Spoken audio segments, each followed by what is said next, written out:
кабинеті оқу көрнектіліктермен жабдықталған. Бұл кабинетте теориялық және практикалық сабақтар өткізуге арналған. Жалпы білім беретін оқу тәрбие кабинеті. Биология сынып кабинетінде жүргізілетін сабақ көрсетеді.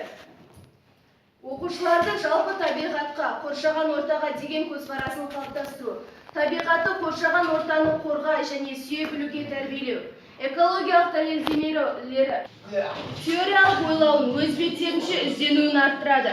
Көрнекіліктер сызба нұсқалар, кинофильм, тағы басқа білім алуға үйретеді. Жұмысты ұйымдастыру және еңбекті қорғау жөніндегі ережеге сәйкес кабинет жетекшісі сабақ өткізудің мағыналығын және қауіпсіздік шарттарын қамтамасыз етуге міндетті. Кабинет жетекшісі техника қауіпсіздігі және еңбек техникасы жөнінде кабинетте сабақ өтетін оқушыларға кабинет мүлкі мен мектеп мүлкі деген жауапкершілігін түсіндіруге, тазалығын жүктеу, тәжірибелі мұғалімдердің іс тәжірибесін басшылыққа алу, кабинетті жүйелі түрде көрнекі құралдармен стендтер, планаттар, табиғи материалдар, схемалар, сараптаулы карточкалар, альбомдар, рефераттар, жүктемелер, тағы басқа гүлдермен безендіру.